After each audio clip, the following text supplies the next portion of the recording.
Hello. Today I'm up in Inwood Hill Park again, in Upper Manhattan, the very top of Manhattan Island. It's one of my favorite places, and fortunately I get to come up here and spend a week now and then because I have friends who go on trips, and I cat sit in their apartment, which is a lovely apartment. So I get to live in a nicer apartment and get this really excellent park, my favorite park in the city of the ones I've been to anyway, with its cliffs and its trees, some of them quite giant. Not these aren't so much, but I really like it up here. So today the book, airplane flying rather lowly over. It's usually pretty quiet because the highway is on the other side of the cliff, so you can't really hear the cars because it's a big natural wall of earth and rocks and trees buffers all the noise. So today the book is The Killing of the Unicorn by Peter Bogdanovich. Peter Bogdanovich is a very famous movie director, which especially beginning up in the late 60s, made a string of films which were big hits. So. And it's about Dorothy Stratten. Now, it's a story of his love of Dorothy Stratten and her very, very short life, as much as we can get of it from his story, because, in the story like this, when someone's snatched from her job at the Dairy Queen and whisked off to Hollywood and brought into the world of Hugh Hefner, Peter Bogdanovich, and everything else that involves, and then is murdered within the 2 years of all this going on. Well, it's hard to get really, and not leave a record herself, other than some poetry, I guess, when she was younger, that Bogdanovich includes. Was of Serbian extraction, by the way, and I am actually part Serbian as well. My great-grandparents on my father's mother's side, my father's mother was full-blooded Serbian. So, be that as it may, why am I interested in this story, and why am I interested in stuff like this? I'm trying to, I've been making this number 43, however many videos about books that I've made so far.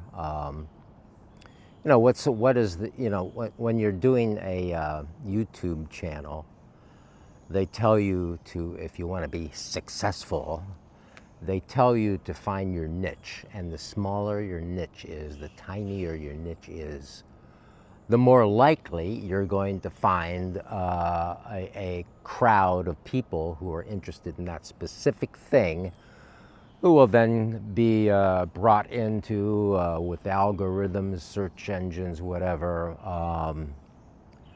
and will watch your videos, and that's how you can grow your channel and become commercial and so forth. My channel is not really about all that, although I am mildly interested in it. If I didn't have to have a job, that would be swell, but that's completely unlikely, especially considering how quirky and non-commercial my attitude is.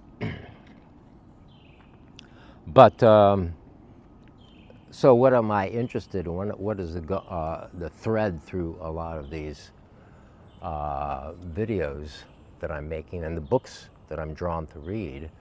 It seems that a lot of it is about power, and specifically male power, and people who are in a less powerful position being drawn into this powerful world and used by the people of power, as in the thing I did about the Vietnam War, the memoir I read about World War I, the trench guy in World War I, and something like this, which is about a girl, a young girl, brought into this world of power, and ending up dead, which is not the result that you want when you go into this kind of thing. So what happened was, she was in high school, working at a Dairy Queen up in Vancouver. She's Canadian. And she meets one day this guy, Paul Snyder, walks in, another Canadian. And he's the little town, small-time hustler, really. And had the history of pimping, actually, in the U.S., and some time he had spent in the U.S.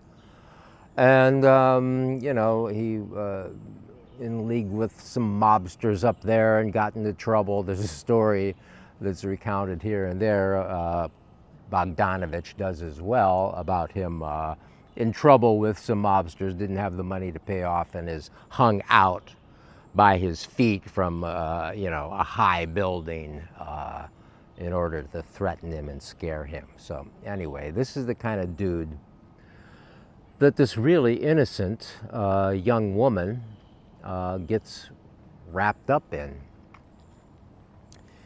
He's looking to gain power.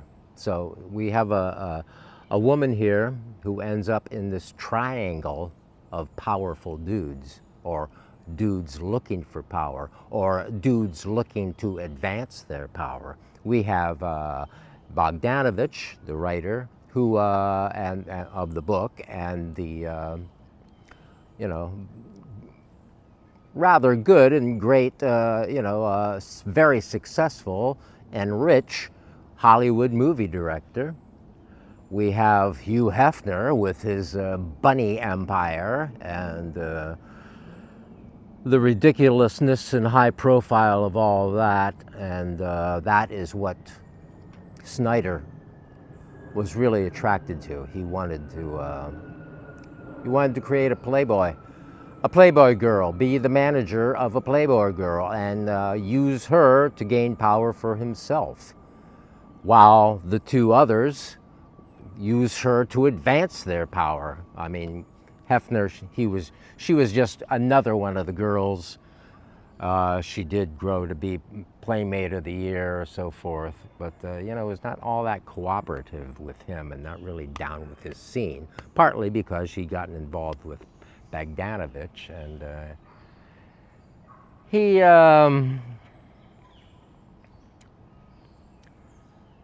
through the course of the book, Bogdanovich is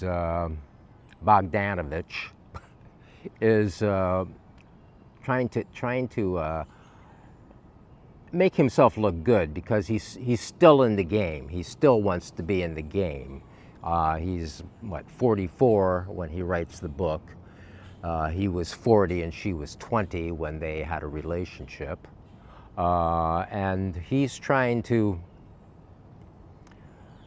I think he's trying to deal with his own grief about what went on with him and losing this beautiful young woman, Dorothy, who, was in love with him, as far as we know, as far as the story here, because we don't have Dorothy. We don't have her testimony. We don't have that much of anybody's talking about Dorothy, at least as far as I've investigated so far, other than Peter. because Paul Snider is dead. Paul Snider killed himself right after, an hour after he killed Dorothy Stratten, and in a cocaine rage, whatever, in Hollywood. And we have Hugh Hefner, of course, was always protective and always wanted to appear like a good guy while being a real sleazeball that he really was. Partly we hear about that in this book and later in other stuff when I think a documentary, The Secrets of Playboy or whatever, I watched that a year or so ago, and it was, he was a shit. And kind of distorted our world and distorted, as Bogdanovich states with his, glossy, basically jerk-off books. So they moved to, and what am I doing? I'm not. I could have. When we make little thumbnail pictures for our videos and try to entice people into watching the video, and I made one. I think it looks good, but I didn't put Dorothy's titties in it or anything like that. One, because I'm not a titty man, and two, I don't really particularly want to add to the exploitation of Dorothy Stratten and gain anything particularly for myself, although I'm interested in the book and want to talk about it. And why I read these books about power and everything is here at the the final years of my life, after all the big activity and everything, I suppose, has gone down, and I'm rehashing and going, what was all that about? Why did I do this? Why did I do that? In this book, how much did the Playboy philosophy, the Playboy notion, the selling of the Playboy thing, Playboy was enormous in the 60s. He started it in the 50s by stealing Marilyn Monroe's pictures and throwing them in a magazine, and built this enormous empire, which ended up with having the Playboy mansions, one of them in Hollywood, which a lot of this story takes place, and where he traipsed around with all these women, scantily clad or bunnies or whatever, basically playthings for him and his friends, like another one that just died. Well, all these people are croaking right now. Bogdanovich died in the past year or so, right? And as well as Jimmy Caan, James Caan, the actor, who's also in the book because he hits on Dorothy, and Peter talks about that in the book, how he was one of the stars that hung around there, as well as Vince Edwards, who you probably don't remember, but Vince Edwards in the early 60s was a lead on a TV show called Ben Casey, a doctor show. So he was a goodly doctor, and he used that to end up hanging out with Hef and the girls and all that. And so he wasn't very nice to her. I guess he hit on her, as well as Caan, and they're nice and everything if they want you physically. They don't give a shit about you really otherwise.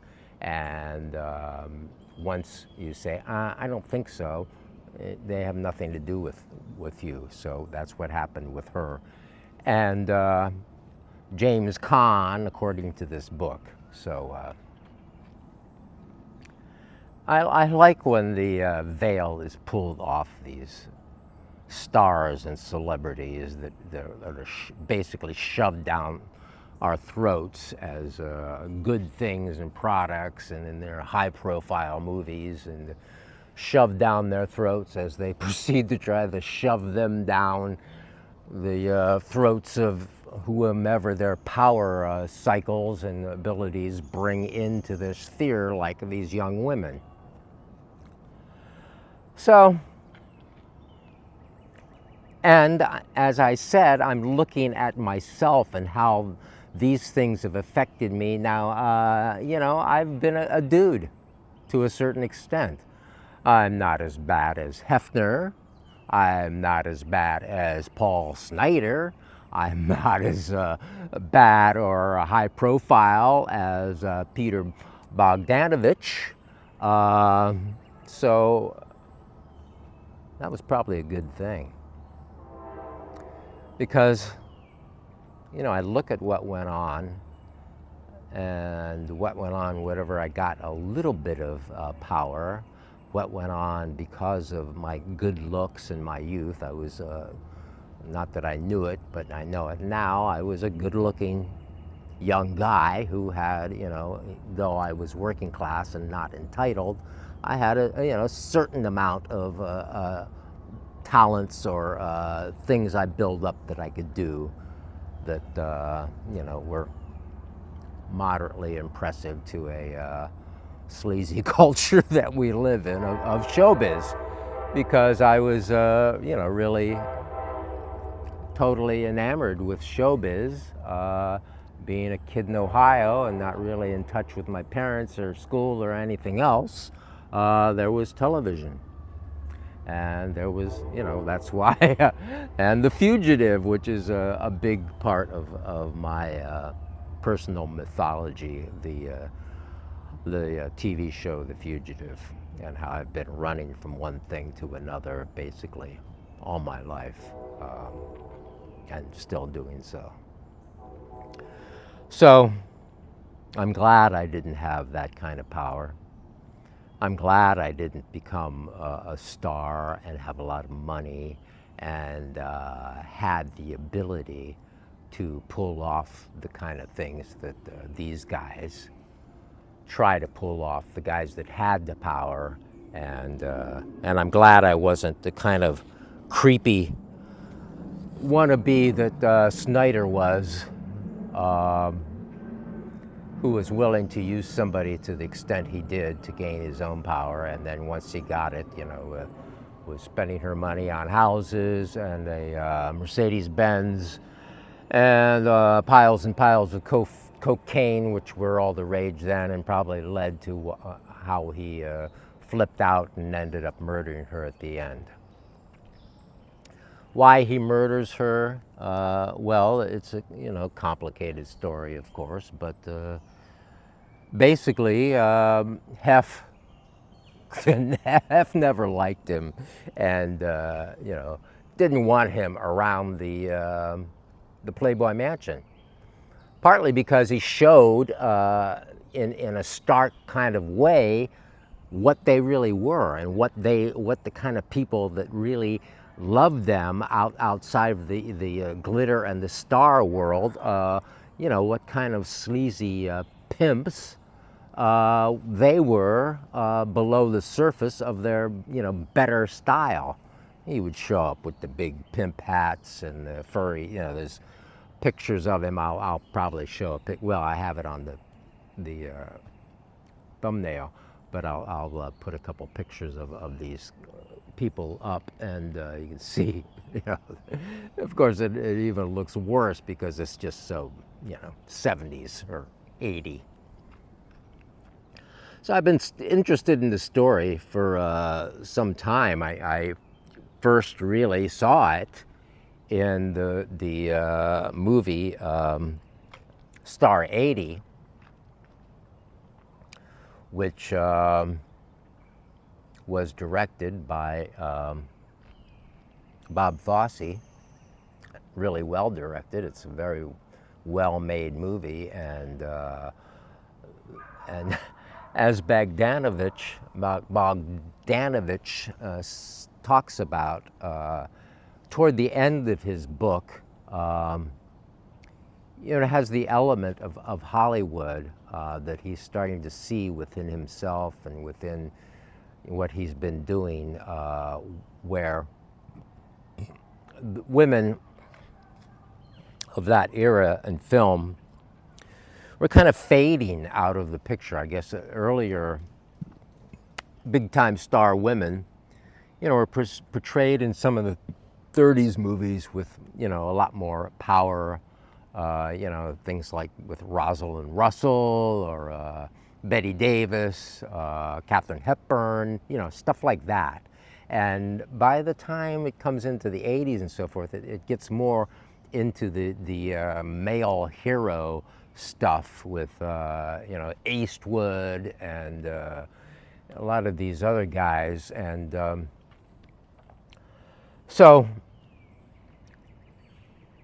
when he's looking at the culture at the end and really having his doubts about it, while not being too rude about it because he wants to stay in the game, he wants to continue to be a movie director and so forth, he looks at what they're doing and how it's all kind of not making women look all that wonderful.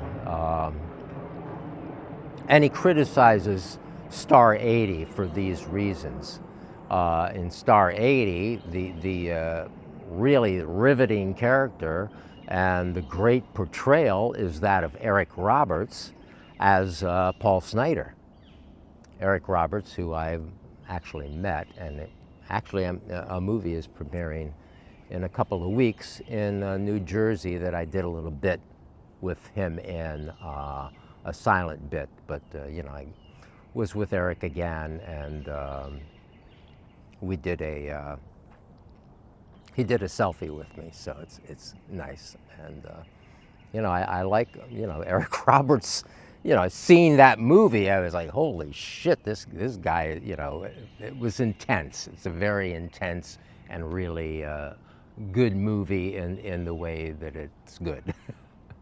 According to Peter, it's not so good because it turns Dorothy Stratten into, just sort of a submissive, sort of a go-along, dumb girl, portrayed by Marx, whatever, Hemingway. I'll put it up in the text. One of the Hemingway, Ernest Hemingway line of daughters and screen talents and actors, whatever, who got her breast augmented to play the role, which is kind of weird in itself. So, since I'm not really one for this sort of transhumanism business of let's get into the medical business to make ourselves better.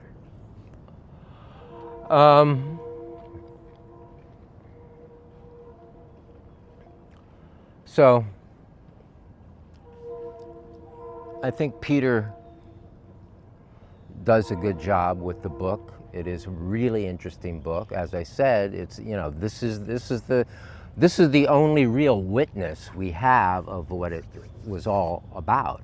And it's an old book that kind of has vanished. It was written in 1984, which is 40 years ago, basically. And this is all happening 40 years ago. This is a old story by now, but of course, when you're 71, 40 years ago was yesterday. And so it took a long time for the library to get the book. I recorded a video earlier because I took it back to the library because I wanted the next person to get it. And it took longer to get that book than any other book from the library because it's the only one they have in the New York Public Library, and other people wanted to read it. I thought it wasn't ever going to come, and surprise, surprise, it came. I kind of swallowed it whole, and here I am to talk about it. So this is the copy of the book that I got from the New York Public Library. Now, I regularly put books on hold in the computer system for the New York Public Library, and this one was the longest it took to get to me. It took a really long time.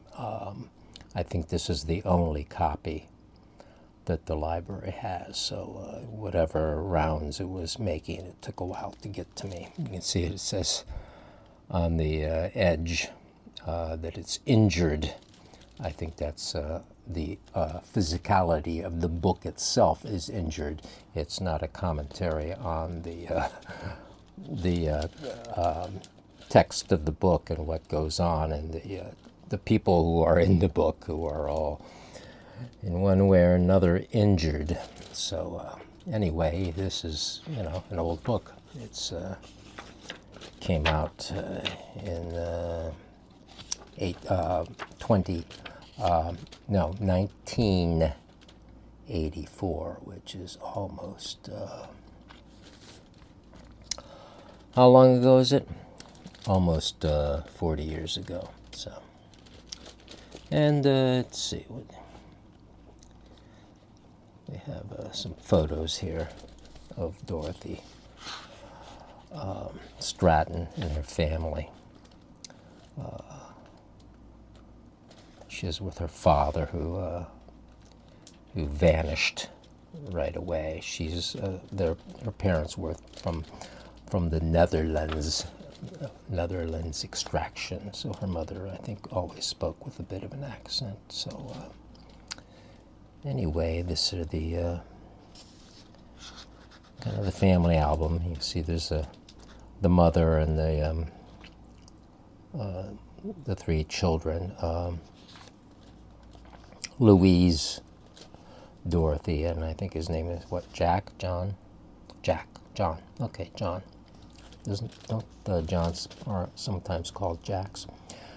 So yeah, okay. So this is what, 1970, because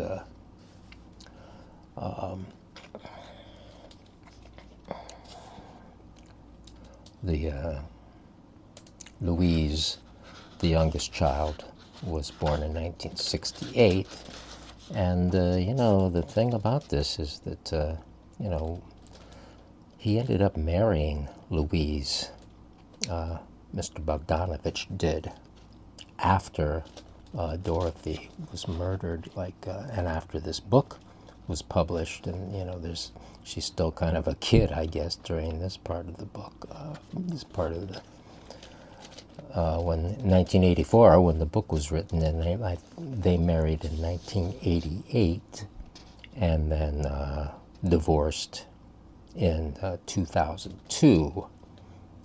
So, you know, she's just 55 years old now, and was in his 80s and now dead. So that's kind of a interesting coda to the whole story, that I don't really know what went on with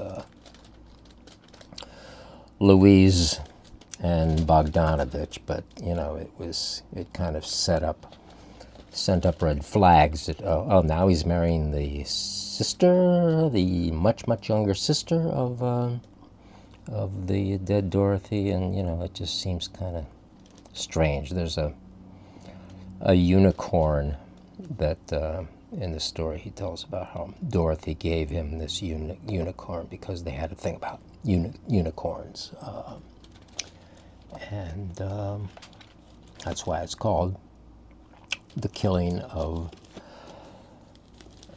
the Unicorn. So anyway, it was really cool that the your public library ended up getting this to me. I kind of gave up on it, but they pulled through in the end. Good old library. I read a lot of books from the library because I don't really have the space or inclination to save them anymore. I don't really read a book again. I have a couple of times, but generally I'm not really somebody who's going back and reading something that I read before. So it makes no sense for me to keep books.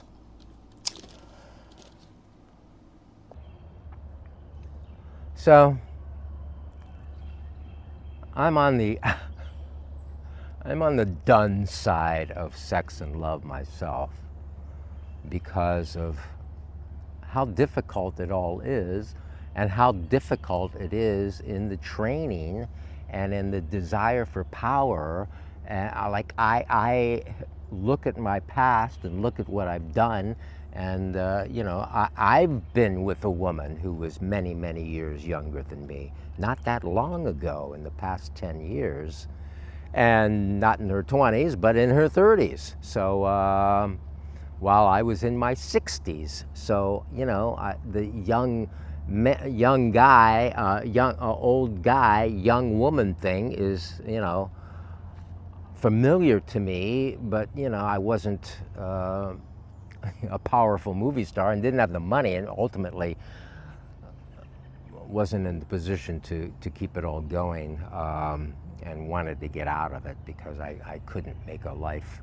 for her any better than what it was when I showed up in her scene. At the end, Peter makes a certain amount of statements. He says in the past few years, this is 84 that the book comes out, so he's got from late 81, she was murdered in August 81, into 84 to contemplate it all and write the book. They made a movie together. That's, you know, a big part of this, is that he had cast her in the movie. See, so once again, it's this power. It's like, I'm going to put you in the movie, and then we're having a relationship too. And you know, he has it. He portrays it as kind of this, you know, sort of organic thing that just happened as they fell in love with each other. But once again, she's this naive girl from the big, you know, the Dairy Queen here in Hollywood, and you know, dazzled and probably confused by the whole thing. And you know, and I guess I would go with Peter as opposed to get away from Paul Snyder, who continued to exploit her, and she didn't have any attraction to, even though she married him.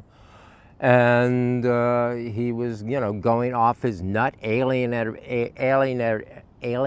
everyone, showing up on the movie set. She made a couple other movies, Galactica, which I never saw. I did see They All Laugh, the Bogdanovich movie, which is, you know, was not very memorable, but maybe I should look at it again. It was shot in New York, and she was dead really just after it was shot. It was shot in the summer of 1980, which is all of their relationship. So basically, they got together in March, Peter and Dorothy, and she was dead in August. So it was all very brief.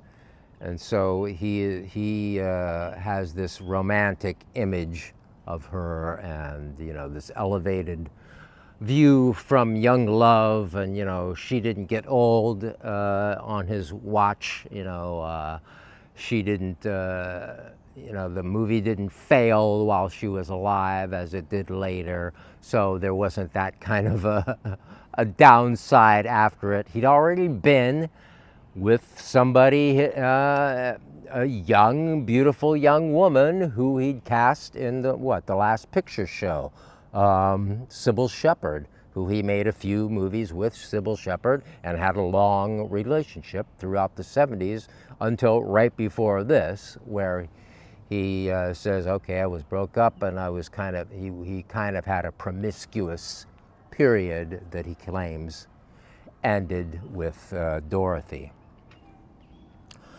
So at the end there, he talks about the feminist books he is looking at, and certain ideas of the goddess, and how all that has been changed in our society, with you know, basically the male being the god, and, you know, some mild criticisms about women portrayed in the movie industry, which I mentioned before. And so he's, you know, he has a certain amount of growth through all this. At least that's what he shows us at the end of the book, which came out in 1984. And, you know, good. Okay, Peter, So you've learned and you're growing, and you know, this kind of thing, you know, isn't going to happen again. But the thing is, one wants a little bit of a coda to the whole thing, because you know, it's kind of peculiar that he married the very young sister, Louise, of Dorothy Stratten, and in 1988, when she was once again 20 years old, and by then he's 49. So it's like, okay, you know, it kind of would have been better if he hadn't married Dorothy's sister. He wouldn't be quite so suspect as this kind of, you know, older sleazy dude who's, you know, picking up on people who are really vulnerable. I mean, you know, Dorothy Stratten's sister, I don't know what her story is. She's, you know, still around. Peter's gone, but she's still around, and what, 55 years old. So, you know, it'd be interesting to hear from her. Maybe I can search a little bit more on the World Wide Web and see what I can come up with all that. So, yeah, the killing of the unicorn. She gave him a unicorn. That something about a unicorn was connected to their personal mythology within one another in this romance of their relationship. And they came to New York. She'd never been to New York before, and he showed her New York. They walked through Central Park. They did New York. They did the finest restaurants. I mean, you know, it was quite a trip. She had quite a trip, and it's too bad that she couldn't get away from Hefner, and certainly Paul Snyder, and maybe Peter, and found a way for herself and some kind of life, and, you know, whatever. As it is, she's just a platinum-haired ghost of a pretty girl who is, you know, invisible and gone, and we never know. So